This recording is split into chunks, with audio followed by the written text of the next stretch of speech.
Segunda parte. El Fénix y la Gorgona. 1. Diasporex Corazón. Ardiente jóvenes dioses. Por mucho que odiara en lo que se habían convertido, el capitán Balaan, de la Legión de los Manos de Hierro, no podía dejar de admirar la habilidad de los capitanes de la Diasporex. Habían logrado evadir durante casi 5 meses a las naves de la X Legión en el sistema Carollis del cúmulo bipliegue menor con una eficacia muy superior a la de los capitanes más veteranos de los Manos de Hierro. Eso iba a cambiar ahora que la Ferrún y su pequeña compañía de naves de escolta habían logrado aislar un par de naves de la gran masa de la flota enemiga y conducirlas hacia los anillos gaseosos de la estrella Carollis, donde todo aquello había empezado. Ferrus Manus, el primarca de los Manos de Hierro, había dicho amargamente que era una tragedia motivada por sus propias acciones lo que conduciría a la destrucción de la Diasporex. Habían captado la atención de la 52a expedición de forma casi accidental cuando las naves de reconocimiento avanzado habían atravesado los límites occidentales del cúmulo y habían detectado unas transmisiones inusuales. Esa región del espacio estaba formada por 3 sistemas.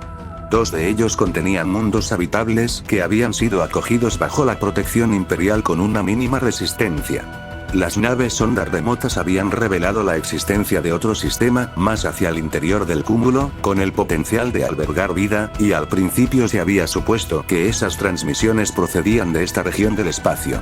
Antes de ordenar un avance en masa, se habían vuelto a detectar esas transmisiones inusuales, pero esta vez en el espacio imperial alrededor de la estrella Carollis. El primarca de los Manos de Hierro ordenó inmediatamente a los oficiales de la expedición exploradora que localizaran el origen de las transmisiones, con lo cual se dedujo que una flota desconocida de tamaño considerable se encontraba dentro del espacio imperial. Ninguna otra expedición estaba operando en las proximidades, y ninguno de los mundos recién sometidos poseía flotas de consideración, por lo que Ferrus Manus ordenó a continuación que se encontraran y eliminaran los intrusos antes de iniciar un nuevo avance. Y así fue como empezó la cacería. Balaan permanecía de pie junto al atril de hierro que le servía de puesto de mando en la Ferrún, un crucero de batalla de tamaño medio que había servido fielmente en las fuerzas de la 52a expedición durante al menos un siglo y medio. La nave había estado bajo el mando de Balaan durante 60 de esos años, y él se enorgullecía de tener la mejor nave y la mejor tripulación de la flota, pues cualquier cosa inferior a lo mejor era una debilidad que no pensaba tolerar. Nombrado así en honor al primarca de la X Legión, Ferrus Manus, el puente de la Ferrum era austero y espartano, y todas sus superficies relucían de un modo prístino. Aunque había elementos ornamentales, se habían mantenido al mínimo, y la nave estaba casi igual que cuando se botó en los astilleros marcianos. Era una nave rápida, del tipo perfecto para servir como cazador de esta flota desconocida. La cacería había resultado ser muy problemática, pues era evidente que la flota enemiga no deseaba ser descubierta. Sin embargo, finalmente se descubrió el origen de la misteriosa flota cuando la barcaza de combate Voluntad de Hierro localizó accidentalmente un grupo de naves y las interceptó antes de que pudieran escapar. Para sorpresa y disfrute del considerable contingente de la Adeptus Mechanicus de la expedición, las naves resultaron ser de origen humano, y al interrogar a los tripulantes supervivientes se había descubierto que las naves formaban parte de una gran aglomeración de naves que los tripulantes capturados denominaron Diasporex, pertenecientes a una era muy antigua de Terra. Balaan era un aplicado estudioso de la historia de la antigua Tierra, y había leído mucho acerca de la era dorada de las exploraciones, miles de años antes de que los oscuros tiempos de la vieja noche descendieran sobre la galaxia, cuando la humanidad había emigrado desde la Tierra a bordo de gigantescas flotas de colonización. El propósito principal de la Gran Cruzada era recuperar lo que había sido conseguido por esos primeros pioneros y posteriormente perdido en la anarquía de la era de los conflictos. Esas antiguas flotas eran legendarias, pues habían llevado a los hijos de Terra hasta los extremos más remotos de la galaxia. Encontrarse con sus descendientes fue considerado providencial por el propio Ferrus Manus. Con la información obtenida de la tripulación capturada se estableció contacto con esos hermanos de la antigüedad, pero para disgusto de la 52a expedición, a lo largo de los milenios la Diasporex había incorporado muchos elementos incongruentes en su formación. Las antiguas naves humanas viajaban junto a astronaves pertenecientes a una amplia variedad de razas alienígenas, y en vez de rechazar esa contaminación, como había ordenado el emperador, los capitanes de la Diasporex las habían acogido entre sus filas, y formaban una armada cooperativa que surcaba conjuntamente la oscuridad del espacio. Con el espíritu de perdonar a los hermanos, Ferrus Manus se había ofrecido generosamente a repatriar a los miles de humanos que formaban la Diasporex a mundos leales, siempre y cuando se sometieran al gobierno del emperador de la humanidad. La oferta del primarca fue rápidamente rechazada y se cortaron todas las comunicaciones. Ante tal insulto a la voluntad del emperador, Ferrus Manus no tuvo otra elección que conducir la 52a expedición a una legítima guerra contra la Diasporex. Balaan y la Ferrum eran la vanguardia de la guerra del primarca, y ahora había tenido el honor de atacar a los humanos que habían osado darle la espalda al emperador del emergente imperio. Balaan era, al igual que la nave que comandaba, severo e inmisericorde, como correspondía a un guerrero del clan Kaargul. Había dirigido una flota de naves en los gélidos mares de Medusa desde su 15º invierno, y conocía los caprichos temperamentales del mar mejor que cualquier otro hombre. Nadie que hubiera servido con él habría osado jamás cuestionar sus órdenes, y nadie le había fallado jamás. Su armadura Mkaif estaba pulida para mostrar su lustroso negro, y una capa de lana blanca bordada en plata le colgaba hasta las rodillas. Una rebanadora piel verde le había amputado el brazo izquierdo 30 años antes, y un flenser deutritiano, el derecho, hacía apenas un año. Ahora ambos brazos eran elementos cibernéticos de hierro bruñido, pero Balaan apreciaba sus miembros mecánicos, pues la carne, incluso la carne de unas tates, era débil y podía llegar a fallarle. Para él, recibir la bendición del hierro era motivo de alegría, no una maldición. Un bullicio afanoso llenó el puente con un zumbido, y Balaan permitió aquel ajetreo emocionado de la tripulación, pues la Ferrum iba a tener el honor del primer derribo. La pantalla principal estaba dominada por el vacío del espacio, solo iluminado por el brillo amarillento de la estrella Carolis. Una multitud de líneas parpadeantes recorrían la pantalla. Trayectorias de vuelo, rutas de torpedos, alcances y vectores de intercepción, todos ellos designados para acabar con las dos naves que se encontraban a pocos miles de kilómetros a proa. La ironía de aquella cacería no pasaba desapercibida a Balaan, pues, pese a su rango de capitán de una nave de guerra, no era un hombre sin más intereses que los de su posición. Eran naves humanas, y atacarlas era destruir una pieza de historia que le fascinaba. Cambio de rumbo a 023, ordenó, mientras se agarraba con fuerza al atril con sus dedos de hierro. No osaba mostrar ninguna emoción mientras se acercaban a los dos cruceros que habían conseguido aislar de la flota Diasporex, pero no pudo evitar una pequeña sonrisa de triunfo mientras veía a su oficial artillero acercársele con una placa de datos en las ansiosas manos. ¿Tiene una solución de disparo para las baterías delanteras, Axarden?, preguntó Balaan. La tengo, señor. Informe a las baterías artilleras, dijo Balaan, pero aproxímese a alcance óptimo antes de mostrar los cañones. A sus órdenes, señor, respondió Axarden. ¿Y los contenedores que han eyectado? Balaan consultó la información de los pictógrafos de estribor, y observó los enormes contenedores de carga que los cruceros habían abandonado al espacio. En un intento de lograr mayor velocidad, los cruceros enemigos se habían desprendido de toda la carga que transportaban, pero no había sido suficiente para evitar que las naves imperiales los atraparan. Haga caso omiso, le ordenó Balaan. Concéntrese en los cruceros. Regresaremos a por ellos después y examinaremos lo que contienen. Muy bien, señor. Balaan observó con ojo experto cómo la distancia que los separaba de los dos cruceros disminuía. Estaban siguiendo una trayectoria curvilínea alrededor de la corona de la estrella, con la esperanza de perderse en los flujos electromagnéticos que oscilaban en su extremo, pero la Ferrum estaba demasiado cerca para poder ser engañada con ese subterfugio. Torpes, Balaan frunció el ceño y se preguntó si su presa solo simulaba ser torpe. Todo lo que había aprendido de la Diasporex sugería que sus capitanes eran muy hábiles, y que creyeran que una estratagema tan obvia le haría perder el rastro era inherentemente sospechoso. Los puentes artilleros informan de que todos los cañones están preparados para abrir fuego, informó Axarden. Muy bien, asintió Balaan, preocupado porque hubiera algo más que no podía ver. Las dos naves seguían un curso divergente, que las hacía separarse una de la otra, y Balaan sabía que debía ordenar a su nave un avance a toda máquina para pasar entre las dos y poder disparar una buena andanada a ambas naves, pero se abstuvo de hacerlo consciente de que algo iba mal. Sus peores temores se hicieron repentinamente evidentes cuando su oficial de sensores lanzó un grito. Nuevos contactos. múltiples señales. En nombre de Medusa. ¿De dónde han salido?, gritó Balaan, volviendo su pesado cuerpo para mirar la gran pantalla del oficial de sensores. En la pantalla estaban apareciendo luces rojas y, sin preguntarlo, Balaan supo que estaban detrás de sus naves. No estoy seguro, dijo el oficial, pero mientras hablaba, Balaan comprendió de dónde habían salido, y volvió a observar el atril de mando. Conectó con los pictógrafos externos y observó con horror que los grandes contenedores de carga abandonados por los cruceros estaban abiertos y de ellos estaban surgiendo docenas de brillantes dardos. Sin duda, cazas y bombarderos. Avante a toda máquina, ordenó Balaan, aunque sabía que era demasiado tarde. Cambio de rumbo, 970, y lancen interceptores. Activen torretas de defensa. Todas las naves de escolta en formación de protección perimetral. ¿Y los cruceros?, preguntó Ak-Sarden.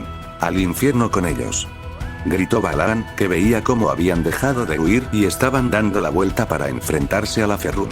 No eran más que señuelos, y he caído en su trampa como un imbécil. Oyó los gemidos del metal del puente al moverse bajo sus pies mientras la Ferrum trataba desesperadamente de virar para enfrentarse al nuevo enemigo. Torpedos en el espacio, avisó el oficial táctico. Impacto en 30 segundos. Lancen contramedidas, gritó Balaan, aunque sabía que era casi seguro que cualquier torpedo disparado a una distancia tan corta lograría impactar. La Ferrum siguió virando y Balaan notó también las sacudidas de las torretas de defensa al abrir fuego contra los torpedos. Algunos de los proyectiles enemigos serían destruidos, explotarían silenciosamente en el vacío, pero no todos. Impacto en 20 segundos. Parada total, ordenó Balaan. Giro en reversa, eso puede hacer fallar a unos cuantos. Era una esperanza vana, pero en esos momentos prefería una esperanza vana a no tener ninguna. Sus interceptores debían de estar despegando en esos momentos, y destruirían unos cuantos torpedos más antes de atacar a las naves enemigas.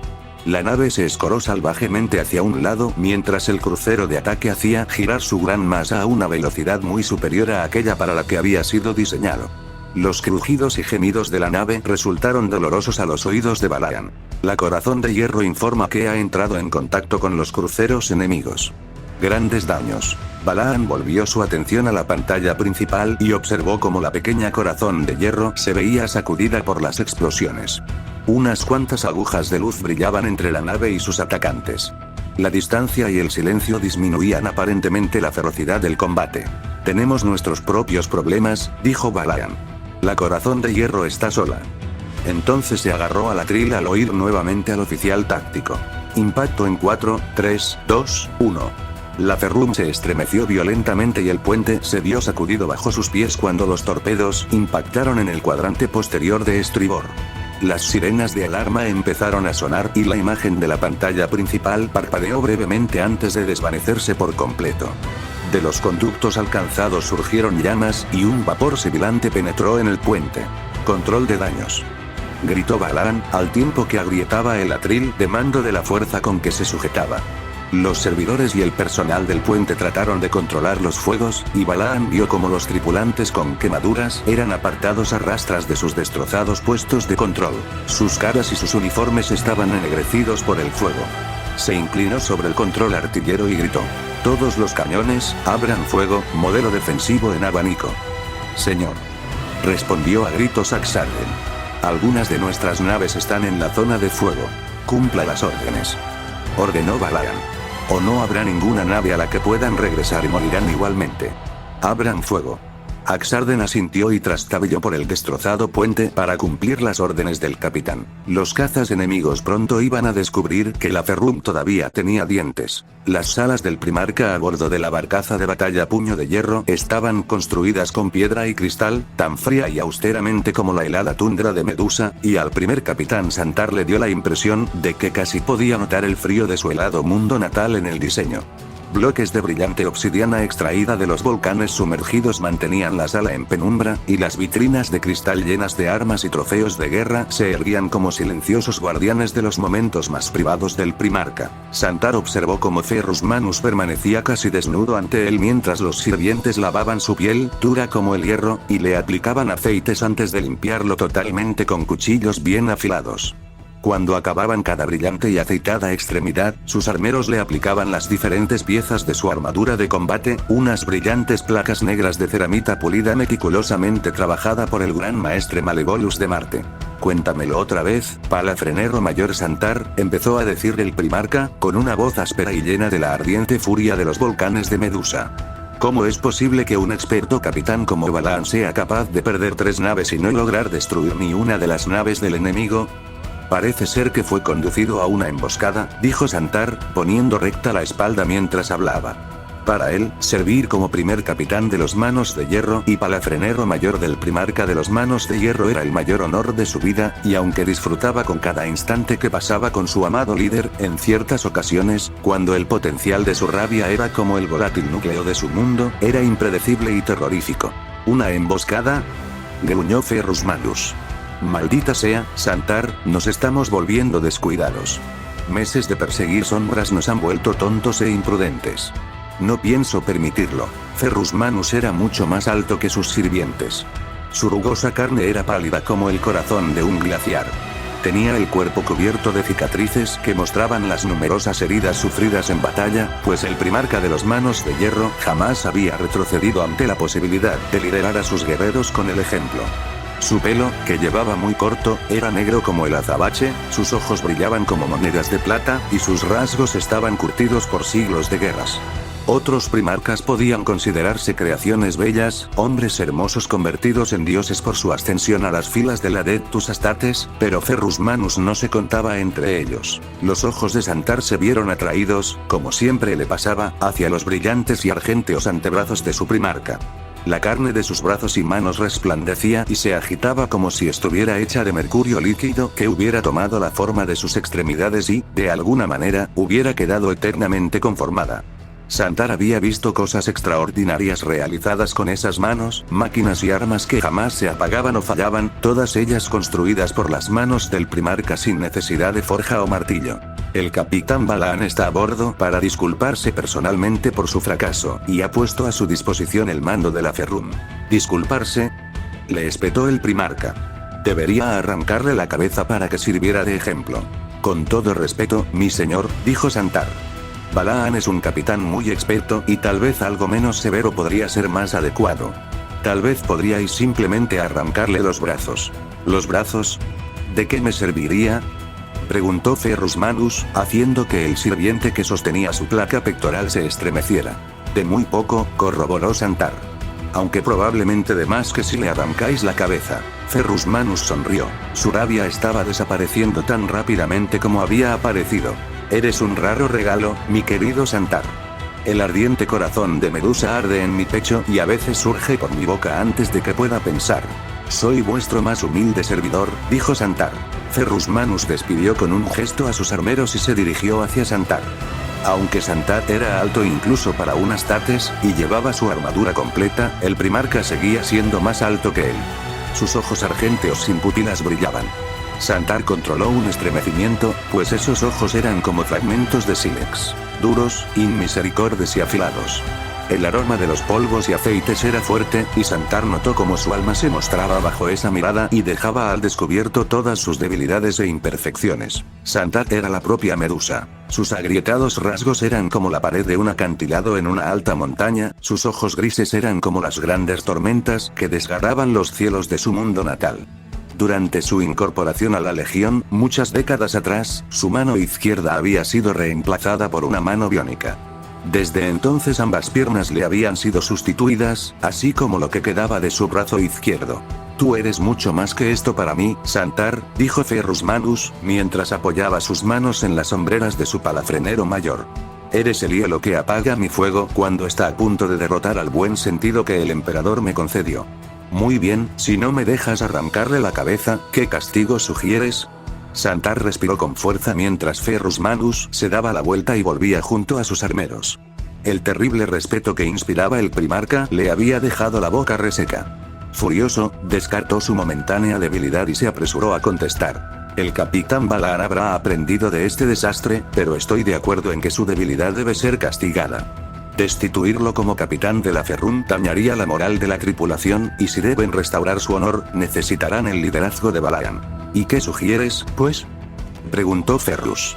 Algo que les deje bien claro que se ha ganado vuestra ira, pero que también muestre que sois compasivo y que estáis dispuesto a darle a él y a su tripulación la oportunidad de recuperar vuestra confianza. Ferrus Manus asintió mientras los armeros encajaban la placa pectoral de su armadura con la placa dorsal. Sus brazos argénteos estaban extendidos a los lados mientras le humedecían las manos con tejidos de lino empapados de aceites aromáticos.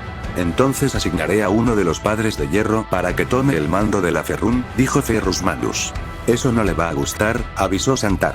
No va a poder elegir, dijo el primarca. Las salas del primarca a bordo de la puño de hierro parecían una forja gigantesca, enorme, con silbantes pistones que subían y bajaban en los límites de la sala de audiencias y un distante martilleo resonando a través de las placas metálicas del suelo. Era un lugar cavernoso y en el aire flotaba un fuerte olor a combustible y metal caliente. Un espacio saturado de industria y máquinas. Santar disfrutaba de la posibilidad de acudir al Ambilarium, pues allí se planeaban grandes gestas y se forjaban indestructibles lazos de hermandad. Formar parte de esa fraternidad era un honor con el que pocos habían siquiera soñado, y mucho menos logrado. Habían pasado 2 meses desde el desastroso encuentro del capitán Balaan con las naves de la Diaspordex, y la 52ª expedición no estaba más cerca de lograr la destrucción de la flota enemiga. Las nuevas precauciones adoptadas tras la derrota de Balaan habían permitido no perder más naves, pero también significaban que se habían producido pocas oportunidades de entablar una batalla decisiva. Santar y el resto de sus guerreros del clan Averni estaban formados, en posición de descanso, y flanqueaban la gran puerta que conducía a la forja de hierro, el reclusiam más privado del primarca. Los Morlocks estaban reunidos en el extremo opuesto del Ambilarium. El reluciente acero de sus armaduras de exterminador reflejaba las llamas rojizas de las antorchas colocadas en los repositorios de los muros. Los soldados y oficiales superiores del ejército imperial aguardaban junto a los encapuchados adeptos del Mechanicus. Santar saludó respetuosamente al cruzar su mirada con el brillante ojo de su representante principal, el adepto Shantus. Como capitán de la primera compañía, el deber de recibir al primarca le correspondía a él, así que avanzó por el centro del Ambilarium con los portaestandartes de la legión avanzando junto a él. Uno portaba el estandarte personal del primarca, en el que se mostraba cómo había matado al gran gusano Asirnot. El otro portaba el guantelete de hierro de la legión. Los motivos de los estandartes estaban bordados en plata sobre terciopelo negro. Sus bordes estaban rotos y rasgados allí donde las balas y los filos los habían profanado. Aunque ambos habían vivido numerosas batallas, ninguno había caído ni flaqueado jamás en un millar de victorias. Cuando las puertas se abrieron de par en par con un siseo de vapor liberado por el calor de los hornos, el primarca entró en el Ambilarium. Su armadura brillaba por los aceites y su pálida carne estaba enrojecida por el calor. A excepción de los exterminadores, todos los guerreros allí reunidos hincaron la rodilla en el suelo para honrar al gran primarca, quien llevaba su poderoso martillo, rompeforjas, apoyado sobre una gigantesca hombrera dentada. La armadura del primarca era negra, con toda la superficie trabajada a mano, formada únicamente por curvas y ángulos perfectos, y solo era superada en majestuosidad por el ser que la portaba. Una gran gorguera de hierro negro sobresalía por la parte posterior de su cuello, con orgullosos ribetes de plata entretejidos en cada placa. La cara del primarca parecía esculpida en mármol. Tenía una expresión borrascosa y sus pesadas cejas se mostraban fruncidas por la rabia. Cuando Ferrus Manus marchaba al frente de sus guerreros, cualquier jovialidad era sacrificada ante su personalidad guerrera, un líder combatiente que exigía la perfección y desdeñaba la debilidad en todas las cosas. Tras Ferrus Manus iba la alta figura de Cistor, el señor de los astrópatas de la flota, vestido con una túnica crema y negra con rebordes de oro y antimonio. Llevaba la cabeza afeitada, y unos cables le salían serpenteando desde la parte superior y de los parietales del cráneo para luego perderse en la oscuridad de la capucha metálica que le cubría la cabeza. Los ojos del astrópata brillaban con un tenue tono rosado y, en honor a su posición entre los manos de hierro, su brazo derecho había sido reemplazado por uno cibernético. Con el otro brazo sostenía un báculo culminado por un único ojo, y en el cinto llevaba la pistola dorada que le había regalado el propio primarca. Santar se levantó ante el primarca y alzó las manos para recibir el martillo de su señor. Ferrus Manus asintió y dejó la gigantesca arma en las manos de Santar. Su enorme peso hacía que nadie que no fuera un astartes del emperador pudiera sostenerlo. Su mango era del color del ébano, elaboradamente trabajado con filigranas de oro y plata que formaban un rayo, y la parte superior había sido forjada con la forma de una poderosa águila. El honor de sostener esta arma, forjada por las manos de un primarca, era insuperable. Se apartó a un lado y colocó el martillo con la cabeza entre los pies, y los dos portaestandartes siguieron a su gran líder mientras este empezaba a recorrer la sala. Ferrus Manus no era partidario de los rituales de conferencias y reuniones, por lo que sus consejos de guerra tenían lugar en una sala sin asientos ni formalidades, donde se propiciaban el debate y las preguntas. Hermanos, empezó Ferrus Manus. Os traigo la palabra de mis hermanos primarcas. Los manos de hierro aplaudieron, pues siempre se alegraban de oír noticias de sus hermanos astartes repartidos por toda la galaxia, ya que celebrar los triunfos de otras expediciones no solo era adecuado y correcto, sino que también daba a los manos de hierro la motivación necesaria para esforzarse aún más para lograr mayores hazañas, pues su legión no podía ser superada por ninguna otra, salvo tal vez la del Señor de la Guerra. Parece ser que los puños imperiales de Rogaldorn han sido llamados de vuelta a Terra, donde sus guerreros han de fortificar las puertas y murallas del Palacio Imperial. Santar vio miradas inquisitivas por toda la sala que reflejaban su propia confusión. ¿La Séptima Legión iba a abandonar la cruzada para regresar al origen de la humanidad? La suya era una legión gloriosa, con un valor y una fuerza igual a la de los manos de hierro. Retirarla de la lucha no tenía sentido. Ferrus Manus también vio la confusión en las caras de sus guerreros. No sé qué razones han motivado la decisión del emperador, pues no conozco ningún deshonor cometido por los puños imperiales para merecer esta reasignación. Deberán servir como su guardia pretoriana, y aunque este honor, todo sea dicho, es muy grande, no es adecuado para nosotros cuando todavía quedan tantas guerras que ganar y tantos enemigos que derrotar. Se escucharon más vítores en medio del constante martilleo, y Ferrus Manus volvió a recorrer la sala, con sus argénteas manos y los brillantes ojos resplandeciendo en la perpetua luz del Ambiliarium. Los lobos de Rus siguen avanzando y su lista de victorias crece día a día, pero no podía esperarse menos de una legión originaria de un mundo que late con el mismo fuego que el nuestro. ¿Alguna noticia de los hijos del emperador?, preguntó una voz, y Santar sonrió, sabiendo que al primarca le divertía hablar del hermano que le era más cercano. La máscara glacial cayó de la cara de Ferrus Manus y sonrió a sus guerreros. Realmente sí las hay, hermanos, dijo el primarca. Mi hermano Fulgrim se dirige hacia aquí en estos mismos instantes con la mayor parte de su expedición. Se produjeron más aplausos y mucho más fuertes que antes, que reverberaron en las paredes metálicas de la sala, pues para los manos de hierro los hijos del emperador eran la más querida de las legiones. La camaradería entre Fulgrim y Ferrus Manus era bien conocida, pues los dos semidioses habían forjado una conexión instantánea cuando se encontraron por primera vez. Santar conocía la historia, pues su primarca se la había contado en numerosas ocasiones en la mesa de festejos. Conocía también los detalles que era como si hubiera estado allí en persona. Había sido bajo el monte Narodnia, la mayor forja de los Urales, donde ambos primarcas se habían encontrado por primera vez. Ferrus Manus estaba trabajando duro junto a los maestros herreros que habían servido al clan Terrawat antes de las guerras de unificación. El primarca de los manos de hierro estaba demostrando su gran habilidad y los milagrosos poderes de sus manos de metal líquido cuando Fulgrim y su guardia del Fénix bajaron al amplio complejo industrial. Ninguno de los dos primarcas había visto anteriormente al otro, pero ambos sintieron los lazos alquímicos y científicos implicados en su creación.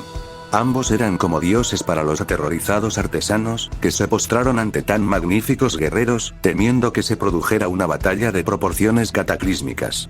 Ferrus Manus continuaba entonces contando a Santar cómo Fulgrim había dicho que había venido a forjar el arma más perfecta jamás creada, y que pensaba empuñarla en la cruzada. Evidentemente, el primarca de los manos de hierro no podía dejar que tal bravuconería no recibiera una respuesta adecuada, y se rió en la cara de Fulgrim, declarando que sus débiles manos jamás podrían igualar a las suyas, metálicas. Fulgrim aceptó el desafío sin acritud, y ambos primarcas se desnudaron de cintura para arriba. Trabajaron sin descanso alguno durante semanas. Las forjas reverberaron con el ensordecedor batir de los martillos, el silbido del metal enfriándose y los alegres insultos que los dos jóvenes héroes se intercambiaban. Tras 3 meses de incesante trabajo, ambos guerreros habían terminado sus armas. Fulgrim había forjado un magnífico martillo de guerra capaz de allanar montañas de un solo golpe, y Ferrus Manus una espada dorada que ardía eternamente con el fuego de la forja. Ninguna de las dos armas podía ser superada por otra creada por mano humana, y al ver la creación de su rival, ambos afirmaron que su adversario era el mejor. Fulgrim declaró que la espada dorada era igual a la portada por el legendario héroe Noara Manoplata, mientras que Ferrus Manus juró que únicamente los poderosos dioses del trueno de las leyendas nórdicas eran merecedores de blandir tan magnífico martillo. Sin mediar más palabras, ambos primarcas intercambiaron sus armas y sellaron su eterna amistad con la obra que había salido de sus manos. Santar miró hacia el arma, sintiendo el poder en su interior y sabiendo que en su forja se había utilizado algo más que habilidad.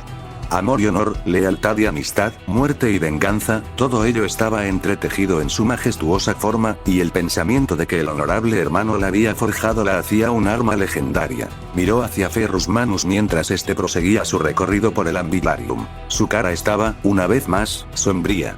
Sí, hermanos míos, alegraos, pues será un honor luchar junto a los guerreros de Fulgrim, pero solo acuden en nuestra ayuda porque somos débiles.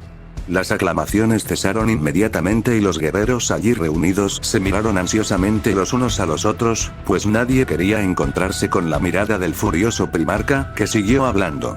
La Diasporex sigue eludiéndonos, y hay mundos en el cúmulo bipliegue menor que necesitan recibir la iluminación de la verdad del emperador. ¿Cómo puede ser que una flota miles de años más vieja que la nuestra y que está liderada por meros mortales nos evite? Responded. Nadie osó hacerlo, y Santar notó la vergüenza de su debilidad en cada fibra de su ser. Agarró con fuerza el asta del martillo y notó las exquisitas filigranas bajo el acero de su mano cibernética. De repente, la respuesta fue evidente para él. ¿Por qué no podemos hacer esto solos?, dijo. Exacto. Corroboró Ferrus Manus. No podemos hacerlo solos. Hemos tratado durante meses de cumplir esta misión por nosotros mismos, cuando debería haber sido evidente que no podíamos. En todas las cosas debemos erradicar la debilidad, pero, queridos hermanos, no es una debilidad pedir ayuda. La debilidad es negar la evidencia de que esa ayuda es necesaria. Luchar sin esperanza cuando hay quienes nos prestarían su apoyo sin dudarlo es de locos, y yo he estado tan ciego como todos vosotros, pero ya no. Ferrus Manus regresó a la entrada del Ambiliarium y puso el brazo sobre los hombros del astrópata Thistor. El gigantesco primarca empequeñecía al hombre, que parecía sufrir un gran dolor por la mera cercanía del primarca. Ferrus Manus extendió la mano y Santar dio un paso sosteniendo a Rompeforjas ante él. El primarca empuñó el martillo y lo levantó como si, pese a su monstruoso peso, fuera tan ligero como una pluma. No seguiremos luchando solos por mucho tiempo, gritó Ferrus Manus. Thistor me ha dicho que su coro canta la llegada de mi hermano. En menos de una semana el orgullo del emperador y la 28ª expedición estarán con nosotros y una vez más lucharemos junto a nuestros hermanos hijos del emperador.